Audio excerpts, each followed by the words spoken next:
Hello दोस्तों, आज की वीडियो में आपको बहुत कुछ देखने को मिलेगा, तो आप कंटिन्यू प्लीज ब्लॉग में बने रहिए। तो आज आए हैं हम साई हॉस्पिटल में, और साई हॉस्पिटल में मम्मी पापा का मोतियाबिंद का ऑपरेशन कराने के लिए आए हैं। और यहाँ पे देखिए रजिस्ट्रेशन होता है, तो मैंने सोचा कि हमारा भी रजिस्ट्रेशन करा लिया जाए। तो मैंने मम्मी पापा को साइड में बैठा के, क्योंकि मम्मी पापा मेरे साथ घूमते उससे कोई फायदा नहीं था, तो मैंने मम्मी पापा को साइड में बैठा के और मैंने मम्मी पापा और मेरा रजिस्ट्रेशन करा लिया। आप सोच रहे होंगे भाई आपका रजिस्ट्रेशन क्यों करा लिया, आपकी तो एज भी इतनी नहीं हुई। लेकिन मेरी आंखों में आंसू आते थे, तो मैंने सोचा लगे हाथ मैं भी जांच करा लेती। तो आप भी यहाँ अबे ये क्या देखने को मिल रहा है मुझे? भैया थोड़ा रुको, आराम कर लो, वरना आपकी मेहनत के बोझ से धरती फट जाएगी। Welcome to my YouTube family. तो मैं आज आप लोगों को बताना चाह रही हूँ, भैया कर रहा है चोरों का इलाज, और पक्का वाला ही कर रहे हैं भैया। तो तभी हम हॉस्पिटल गए थे, हमको देखने को मिला कि भैया यहाँ पे पार्किंग नहीं थी, भैया ने चोरों का पक्का वाला इलाज कर दिया था। तो अच्छा लगा ये देख के। देखिए गाइस, तोता मैना की जोड़ी लग रही है अंकल और आंटी की। और हमारे तो भाई तोता अलग ही बैठा था, मैना अलग ही बैठी थी। हमारे तो क्या ही बताऊं, ये देखिए मैना, इनका कोई मतलब ही नहीं है। ये देखिए तोता हमारे अलग ही बैठे हैं। मतलब सो गाइज, मेरा ये वीडियो बनाने का ये मतलब था अंकल जी और आंटी जी की। मैंने ये वीडियो इसलिए बनाई है क्योंकि आजकल के जो हस्बैंड वाइफ होते हैं, मैं चाहती हूँ वो भी इसी उम्र तक इतना ही प्यार करे, प्रेम करे, एक दूसरे से केयर करे, जैसे ये अंकल जी आंटी जी की कर रहे हैं। सच्ची में मैंने मेरी आंखों से देखा, अंकल जी आंटी जी की बहुत केयर कर रहे थे। सो कसम से गाइज, मैं तो आपको एक बात बोलूंगी कि अगर आपकी वजह से किसी के चेहरे पे एक ही स्माइल आती है ना, और भाई बुजुर्गों में मतलब जो हमारे बाबा दादा वगैरह लगते हैं, उनकी अगर स्माइल आती है ना, तो भाई जरूर वो कोशिश कीजिए आप। अभी मैं फोन देख रही थी, लेकिन ये बाबा मेरी तरफ बार बार फोन में ही झुक रहे थे, तो मैंने सोचा बाबा को फोन दिया जाए। कभी बाबा ने फोन हाथ में नहीं लिया, और रियल में नहीं लिया था।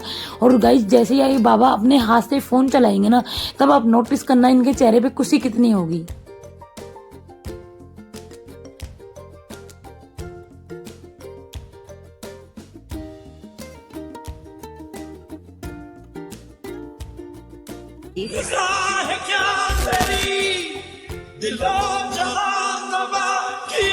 प्लीज इनको भी खुश रहने का अधिकार है, और आप दिया करो, आपकी फैमिली मेंबर है ये, अधिकार दिया करो इनको खुश रहने का। प्लीज मेरा आप सभी से रिक्वेस्ट है, इनके चेहरे की स्माइल देखो एक बार आप। गाइज मैं तो आपको एक बात जरूर बताऊंगी कि आपके घर में जितने भी बुजुर्ग होते हैं, उनको फोन दिया करो, उनका मनोरंजन किया करो, उनके साथ में बैठा करो, उनसे बातें किया करो। और मैं मेरे पापा के साथ मैं भी चले गई थी हॉस्पिटल के अंदर, मैंने भी अपनी आंखों की जांच कराई। मैंने सोचा लगे हाथ मेरा भी करा दिया जाए। आप सबको मेरी आंखों में बहुत सारे आंसू नजर आ रहे हैं, तो आपको लोगों को लग रहा होगा मुझे किसी ने बहुत गंदे वाले मारा है, लेकिन सच ये बिल्कुल भी नहीं था। क्योंकि मैं मेरे पापा के साथ हॉस्पिटल आई थी, और पापा आंखों को दिखाने के लिए आए थे। पापा के मम्मी के आंखों में प्रॉब्लम थी, उनको दिखाई नहीं दे रहा था काफी टाइम से। तो मैंने सोचा लगे हाथ मैं भी मेरी आंखों की जांच करा लेती हूँ। भाई 350 रुपए की हमने पर्ची कटाई, रसीद कटाई। उसके बाद में हमने हमारी जांचें कराई, तो मेरे ज़्यादा कुछ नहीं निकला। मेरे थोड़ा बहुत एक जो राइट वाली आंख है उसमें प्रॉब्लम थी। और फिर मैंने भाई, मम्मी का ऑपरेशन हो चुका था इतनी देर में, तो भाई मम्मी से हमने बैठ के बहुत सारी बातें की, क्योंकि मेरी मम्मी की आदत है, हम अगर मम्मी से बातें नहीं करते ना, तो मेरी मम्मी भाई सही हो जाती, तब ये बात बोलती कि तुम लोग तो मेरे से मिलने ही नहीं आए। जबकि गाइज सच ये भी है कि यहाँ पे आना अलाउ नहीं था, ओनली फॉर आप मिल सकते हो लेकिन रुक नहीं सकते हो यहाँ पे, क्योंकि हॉस्पिटल वाले इनकी सारी देख खुद करते हैं, वो केयर खुद करते हैं। और मुझे पीछे से दीदी वगैरह बैठी थी, बहुत सारी लेडीज थी जिनका एक साथ ऑपरेशन हुआ था, तो वो मेरे को आवाज लगा रही थी, दीदी इधर आओ, दीदी इधर आओ। तो मैं उधर जाती हूँ और मैं उनसे बात करती हूँ, हाँ बोलिए। तो उन्होंने बोला कि ये सो नहीं रहे हैं, वो सुनते नहीं थे, वो माताएं, उनका भी ऑपरेशन हुआ था, वो बैठ के बातें कर रही थी। लेकिन दीदियों ने बोला कि भाई आप इनको बोलो कि ना ये सो जाए। तो मैंने बोला दीदी मेरी बात क्यों मानेंगी? तो उन्होंने बोला कि ये डॉक्टर है, ये आपको डांट रही है कि अभी हम आपको छुट्टी दे देंगे, आप सो जाओ। तो आप खुद आपके कानों से सारी बातें सुनो।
गाइज मैं आपको इस ब्लॉग में एक सबसे इम्पोर्टेंट बात ये बताना चाहूंगी कि जिन दीदी से मैं अभी बात कर रही हूँ वो दीदी है आंटी की बहू है और वो सच में बहुत अच्छी है।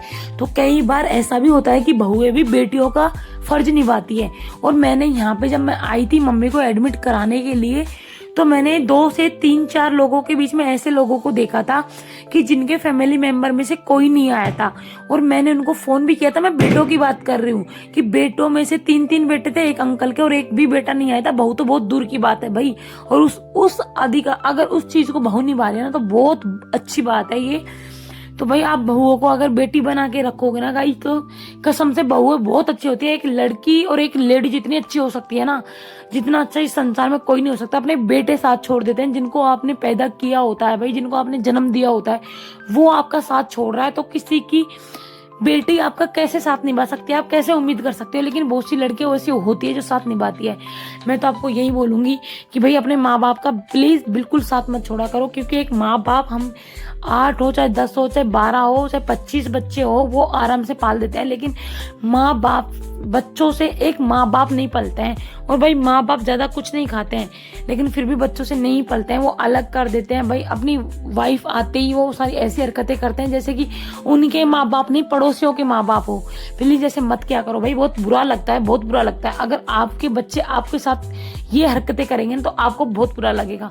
तो मैंने मेरी मम्मी से बात करी थी, फिर भाभी को बोला मैंने कि भाभी आप भी बात कर लो। तो भाभी ने पहले ही बात कर ली थी, भाभी ने भी नॉर्मल बातें करी, क्योंकि मेरी मम्मी भाई बहुत ज्यादा बात कर रही है और मैं नहीं चाहती इतनी सारी बातें हो। तो मैंने भाभी को बोला आप चलिए यहाँ से। तो गाइज मेरे ब्लॉग को आप देखते हैं, मैं ब्लॉग बनाने में बहुत मेहनत करती हूँ। आप प्लीज मुझे सपोर्ट कीजिए और ज्यादा से ज्यादा मेरे ब्लॉग को शेयर कीजिए, कमेंट कीजिए, लाइक कीजिए और चैनल को सब्सक्राइब भी कीजिए। और आप अपना भी ध्यान रखिए गाइज और मेरा भी ध्यान रखिए। मैं आपकी छोटी बहन Bimmi Tiwari. Bye bye tata. Blog में बने रहिए, आगे जो ब्लॉग आएगा मस्त आएगा। जब तक के लिए bye bye tata, take care.